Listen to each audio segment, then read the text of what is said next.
Hello everyone and welcome to another video of AD versus AD. तो आज हम बहुत ही डीप डिस्कशन करने वाले एक मूवी के ऊपर जिसका नाम है आरआरआर। इंडिया की तरफ से ऐसा माना जा रहा है कि ये ऑस्कर के लिए भी नॉमिनेट हो सकती है। अनुराग कश्यप ने ये बोला है कि अगर इंडिया की तरफ से ये एंट्री जाती है ऑस्कर के लिए तो 99% चांसेस है इस मूवी के फाइनल नॉमिनेशन में पहुंचने की। बिल्कुल। आज हम उसके म्यूजिक के ऊपर, उसके स्टोरी के ऊपर, उसके प्लॉट के ऊपर, उसके स्क्रीन प्ले के ऊपर, उसके सिंबोलिज्म के ऊपर, सब चीजों पे आज हम डिस्कस करेंगे। सबसे पहले मैं चाहता हूं चैट आप चैनल को सब्सक्राइब कर दें, इस वीडियो को लाइक कर दीजिए और हो सके तो प्लीज प्लीज प्लीज शेयर कीजिए। कमेंट जरूर करो यार। Let's begin the discussion.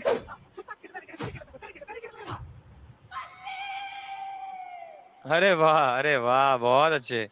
तो ये आपने नोटिस करा आजकल जैसे ना जो डिमांड है ना मूवी की, यहाँ पर वो बांस के इंस्ट्रूमेंट इस्तेमाल हो रहे हैं वो साउंड प्रोड्यूस करने के लिए साहब। लकड़ियों के इंस्ट्रूमेंट इस्तेमाल हो रहे हैं उनको तक तक तक तक तक तक तक तक तक तक, मतलब उसके अंदर बीच बीच में वो रिदम गा रहे हैं, ताले गा रहे हैं और वो वहां पर उसको बीट दे रहे हैं पीछे से। तो उस टाइम पे क्या है, मेटल की तो चीजें कोई थी नहीं, तो इनके अंदर जो वुडन इंस्ट्रूमेंट इस्तेमाल हुआ ना आदिल भाई, वो इसी चीज की फील को एनहांस करते हैं। तो मैं ये कहना चाह रहा हूँ कि नेचुरल चीज पे ज्यादा फोकस किया गया है इसके सेटअप को बिल्ड करने के लिए। आप जैसे 1920 का कोई सीन दिखा रहे हो और आप यहाँ पे इलेक्ट्रिक इंस्ट्रूमेंट बजाने लगे तो फिर वो कनेक्ट ही नहीं होगा हम्म। ना। उस दौर में जाने के लिए सब चीजें भी हम्म। वैसी ही यूज करनी पड़ेगी, तभी जाके वो एक तरह से फील आएगी सीन की। इसके अंदर होता क्या है कि एक ब्रिटिश वुमेन है जो कि एक लड़की को उसकी आर्ट को पसंद करके उसको एक बहुत ही छोटी सी कीमत पे उसको उठा के ले जाती है। एक तरह से ये इलीगल सा ट्रांजेक्शन हुआ है यहाँ पे। 150 रुपया देगा। और उसकी माँ हम्म। उसको बचाने की कोशिश करती है लेकिन उसको लकड़ी से मार के घायल कर देते हैं। ये जो पूरा सीन है ना, इंडिया और ब्रिटिश के बीच में जो रिलेशन था उस टाइम पे और ब्रिटिश ने क्या क्या किया हमारे साथ, उस चीज को पूरा एक्सप्लेन करता है। ये सिर्फ एक लड़की की, एक माँ की या ऐसे एक गांव की कहानी नहीं, ये पूरे इंडिया की कहानी है। अब इसके अंदर जो है ये कैरेक्टर्स हैं, ये एक्चुअली सिंबलाइज करते हैं किसी चीज को। ये ब्रिटिश लेडी जो है पूरे पूरे ब्रिटिश को रिप्रेजेंट कर रही है और ये जो औरत है ये पूरे इंडिया को रिप्रेजेंट कर रही है। ये एक्चुअली भारत माता है, ये इंडिया है, ये मदरलैंड ब्रिटिश लेडी। इंडिया। हाँ, और सबसे प्यारा जो मेरे को सिंबोलिज्म लगा वो लगा उस लड़की का। उस लड़की का नाम होता है मल्ली। मल्ली का मीनिंग होता है फ्लावर, जैस्मिन। वो लड़की सिंबलाइज कर रही है इंडिया की ग्लोरी को। ओ वो है ओके वो है ओके। सोने की चिड़िया। वो है अरे एक्चुअली सोने की चिड़िया। यार, उसको कैद ये करके ले गए। अरे यार एग्जैक्टली बहुत एग्जैक्टली बढ़िया, बहुत ये जो अच्छा। सिंबोलिज्म है ना यार, क्या औसम चीज है यार ये। नहीं यार ये बहुत डेप्थ है यार, ये बहुत बहुत ज्यादा गहरा मीनिंग है ये। तो ब्रिटिश ने क्या किया था, ऐसे बहुत सारी चीजें इंडिया से वो लेके चले गए। तो ये जो लड़की है वो सारी उन चीजों को सिंबलाइज कर रही है। वो इंडिया की जब ग्लोरी लेके चले गए तो इंडिया एक तरह से घायल हो गया था, हम एक तरह से क्रिपल्ड हो गए थे, बहुत ही पिछड़ गए थे। तो ये जो औरत को जो सर पे उन्होंने जो हिट उन्होंने दिया है, तो ये इसको रिप्रेजेंट कर रहा है कि इंडिया अब अपनी ग्लोरी के बिना कैसा महसूस कर रहा है। ये पूरे मूवी के स्टोरी को सेटअप करता है और इसीलिए यस इसका यस यस। नाम भी है द स्टोरी। तो ये जो है यहाँ पे बहुत ही नाइंसाफ हुआ है, तो इसका फॉरेस्ट का नाम भी आदिलाबाद होना हर जरूरी एक था। चीज बात आदिल मीन्स जस्टिस। मुझे लगता है कि one of the best opening sequences of recent time ये होता है स्क्रीन प्ले यार। इसे कहते हैं बिल्कुल स्क्रीन प्ले।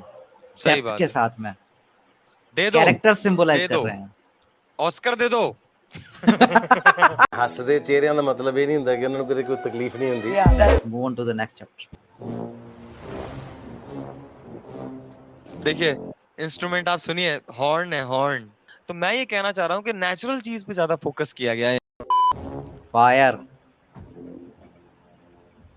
ये वाला सीन, इसका जो इम्पैक्ट है। आमिर खान ने कैमियो किया है इसमें। That mob. I was scared out of my wits, sir. He scares me more. Aamir Khan भाई। यार ये फायर है, ही इज फायर।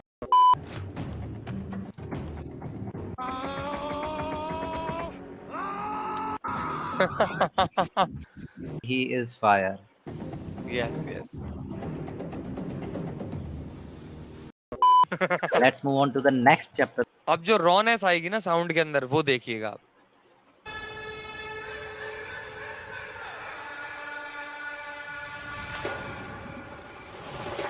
आई नहीं।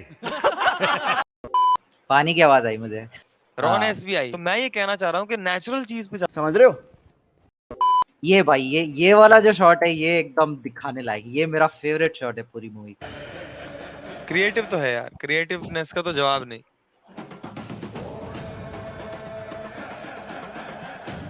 वाओ बेहतरीन वाह, shot. This is the shot. आप कुछ आइडिया लगा सकते हो कि ये इतना एपिक क्यों है? 12 seconds later. ये उल्टा का सीधा है, सीधे का उल्टा है बाबा। जब ये कैमरा ऐसे रोटेट हो रहा है तब हमें पता चलता है कि वो तो उल्टा है, रिफ्लेक्शन हम्म। ऊपर है और कैरेक्टर हमारा नीचे है। यही तो हाँ। सिंबोलिज्म है यार। तो वो कैरेक्टर पानी के ऊपर है और वो अपने सिंबल से ब्लेंड हो गया है। How creative, how awesome this is यार। एट द एंड जब ये उसको कैप्चर कर लेता है, उस जानवर से सॉरी मांग रहा है कि यार आई एम यूजिंग यू हाँ, फॉर माय मतलब बेनिफिट। एक तरीके से। इसका एक कामनेस दिखाई गई है, तो एकदम ऐसा शांत दिखाया गया है इसको, जस्ट लाइक हम्म। वाटर। बहुत अच्छे, बहुत अच्छा पिक्चराइजेशन किया है। तो यहाँ पे जो है दोनों कैरेक्टर का सेटअप हो गया, तो अब मैं इस दोनों कैरेक्टर के ऊपर बात कर सकता हूँ। फायर और वाटर से सिंबलाइज किया गया है, बट ये दोनों कैरेक्टर्स एक रियल लाइफ फ्रीडम फाइटर से इंस्पायर्ड हैं। अच्छा। उसके अलावा ये दोनों कैरेक्टर्स जो हैं बहुत सारे फ्रीडम फाइटर्स को सिंबलाइज करते हैं। फ्रीडम फाइटर्स के दो दल थे, एक गरम दल था, एक नरम दल था। तो फायर और वाटर फिर से वो सिंबलाइज करता है कि ये फ्रीडम फाइटर्स को रिप्रेजेंट जरूर कर रहे हैं। जैसे एनटीआर जब भेस बदल के जाता है, तो भेस बदलना किसको सिंबलाइज करता है? चंद्रशेखर आजाद। रामचरण का जो कैरेक्टर है वो लेयर्ड है और थोड़ा सा इंटेलिजेंट भी होता है। वो फायर पॉलिटिकली बहुत अवेयर है वो, तो वो उन नेताओं को रिप्रेजेंट करता है जो पॉलिटिक्स करते थे और वहां से इंडिया को फ्रीडम दिलाने की कोशिश करते थे। जैसे सरदार पटेल हो गए, नेहरू जी हो गए, गांधी जी हो गए। At the same time Ramcharan का जो कैरेक्टर है वो सुभाष चंद्र बोस से भी इंस्पायर्ड लगता है, क्योंकि हथियारों को कलेक्ट करने की कोशिश कर रहा है, एक फौज बनाने की कोशिश कर रहा है। इन दोनों कैरेक्टर्स को किसी एक फ्रीडम फाइटर के ऊपर बेस्ड नहीं रखा, जगह जगह पे अलग अलग फ्रीडम फाइटर्स को रिप्रेजेंट करते हैं। तो इससे ये होता है कि ये दोनों कैरेक्टर रियल लगते हैं, ओरिजिनल लगते हैं, यूनिक लगते हैं। तो अब हम आते हैं फायर और वाटर का रिप्रेजेंटेशन जो है पूरी मूवी के अंदर। तो पहला जो सीन है हम उसके ऊपर चलते हैं सबसे पहले। तो ये सीन है पहली बार जब हम देखते हैं कि एक ही सीन में फायर और वाटर को दिखाया जाता है। तो होता यह है कि जो एक मालगाड़ी होती है वहां से ऑयल लीक होकर आग लग जाती है, जो भी हादसा होता है, वहाँ पे एक बच्चे को बचाने के लिए ये दोनों कैरेक्टर्स जाते हैं और मिलते हैं और यहाँ पे इनकी दोस्ती स्टार्ट होती है। तो ये दोनों कैरेक्टर्स अपने नेचुरल फॉर्म में है अभी, तो उसको बिल्कुल। रिप्रेजेंट करने के लिए क्या दिखाया गया है कि जो वाटर और फायर है ये भी दोनों अपने नेचुरल फॉर्म्स में है। ऐसा नहीं है कि कहीं से फाउंटेन है या कहीं से लीक हुआ है, पाइप से आया है ना, एक नदी है, अपने एकदम स्टेबल फॉर्म में अभी। और जो फायर है ये भी किसी ने इग्नाइट नहीं की, ये अपने आप इग्नाइट हुई थी। तो ये दोनों कैरेक्टर्स भी अपने नेचुरल फॉर्म में, इसीलिए ये दोनों फायर और वाटर भी अपनी नेचुरल फॉर्म में है। ये मुझे बहुत अच्छा सीन लगता है भाई। ये यहाँ पे दोनों कैरेक्टर्स एक मासूम बच्चे को बचा लेते हैं। अगेन मैं इंडिया का जो है एनालॉजी यहाँ पे अप्लाई करके देखना चाहूंगा। दो फ्रीडम फाइटर्स हैं और ये जो बच्चा है इसको हम फिर से रिप्लेस कर सकते हैं इंडिया से। मुझे ऐसा लगता है कि ये दोनों कैरेक्टर्स जब इस बच्चे को बचा रहे हैं तो एक्चुअली ये इंडिया को बचाने के लिए लड़ रहे हैं। और ये जो एक छोटा सा झंडे वाला सीन है ना, यहाँ से मुझे एक सिंबलिज्म और ऐसा फील होता है, आई डोंट नो कि ये इंटेंशनली रखा गया या नहीं है। रामचरण का कैरेक्टर है वो पहले से किसी चीज के लिए फाइट कर रहा है ब्रिटिश के अगेंस्ट, ही इज अवेयर। तो इसके पास में झंडा है जिसपे लिखा है Vande Mataram, and he is forwarding the flag to Bhim, यानी कि ये इससे गुहार लगा रहा है फ्रीडम फाइटिंग के लिए, let's come and fight together. इसलिए वो उसको फॉरवर्ड कर रहा है। तो उसका जो फॉरवर्ड करना है ना फ्लैग को, ये भी उस मैसेज को फॉरवर्ड कर रहा है। अभी चलते हैं अपने दूसरे सीक्वेंस की तरफ। अबे जल्दी बोल, कल सुबह पनवेल निकलना है। यहाँ पे अच्छा। पानी जब हमें दिखेगा तो वो फाउंटेन से आ रहा है, और हाँ। जो फायर हमें दिखेगी वो क्रैकर्स से आ रहा है। तो दोनों अपनी है ना नेचुरल फॉर्म में और स्टेबल फॉर्म में नहीं है। वाटर का फ्लो देखो तो बहुत ज्यादा है, और वहीं हम फायर को देखते हैं तो फायर भी पीछे बिल्कुल। क्रैकर्स है। तो ये इनकी इंटरनल कॉन्फ्लिक्ट्स को दिखा रहा है कि ये अंदर से कितने अनस्टेबल हो चुके हैं। अभी जो कैरेक्टर्स हैं वो अब एकदम ऑपोजिट फेज में है, और उनकी दोस्ती एक तरह से यहाँ पे खत्म होती हुई लगती है। तो ये बहुत स्टोरी बढ़िया। टेलिंग में भी काम आ रहा है कि पहले जो है वो नेचुरल फॉर्म था, अभी जो है वो फिर से एक है। अब चलते हैं तीसरे सीक्वेंस की तरफ। चुप, बिल्कुल चुप।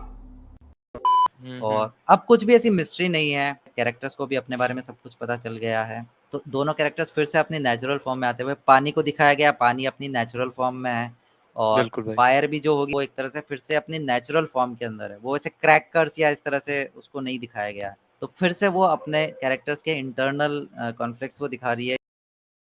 कंप्लीट Original form के सिंबोलिज्म अंदर। यहाँ पे है। So they both are using their symbols to hide and to fight against the British. वो आग के पीछे से छुप के वार कर रहा है, वो पानी के अंदर जाके वार कर रहा है। मतलब कितना बेहतरीन सिंबल्स का यूज किया गया यार इनको। अब यहाँ ये फिर से वो वाला सीन जो पहला शॉट हमने डिस्कस किया था ना, कि वो पानी के रिफ्लेक्शन से आता है, अब देखो ये पानी के अंदर से आता है। यहाँ पे आप देखो कि कैसे पानी फायर को हेल्प कर रहा है और फायर जो है पानी को हेल्प कर रहा है। तो अब ये जो दोनों कैरेक्टर्स है ना, अपने अपने सिंबल्स को बहुत इंटेलिजेंटली यूज करेंगे ब्रिटिश के अगेंस्ट। पानी और फायर दोनों ने। हाँ, कमाल। कंप्लीट Original form के सिंबोलिज्म अंदर। यहाँ पे है। तो यहाँ पे ये पूरा फायर और वाटर का सिंबोलिज्म हम एक तरह से उसको कंक्लूड कर सकते हैं कि मतलब कितने बेहतरीन तरीके से इसमें स्क्रीन प्ले में लिया गया, फिर पिक्चराइज किया गया उसको। बहुत अच्छा लगा मुझे ये और- सारा सिंबलाइजेशन, इतना प्यारा सिंबलाइजेशन, चल झूठा। इतनी डेप्थ के अंदर। अगर आपको ये वीडियो अच्छी लगी हो तो चैनल को सब्सक्राइब करें, वीडियो को लाइक करें, कमेंट करके बताएं कि कैसी लगी आपको वीडियो, और आप कैसी वीडियो पे हमसे रिएक्शन चाहते हैं और कौन सी वीडियो का एनालिसिस चाहते हैं, तो हम लोगों को प्लीज कमेंट सेक्शन के अंदर बताएं। बस में हुआ तो हम जरूर उसको डिस्कस करेंगे। और तब तक के लिए आप चैनल को सब्सक्राइब करो और take care and see you in the next video. मजा आया।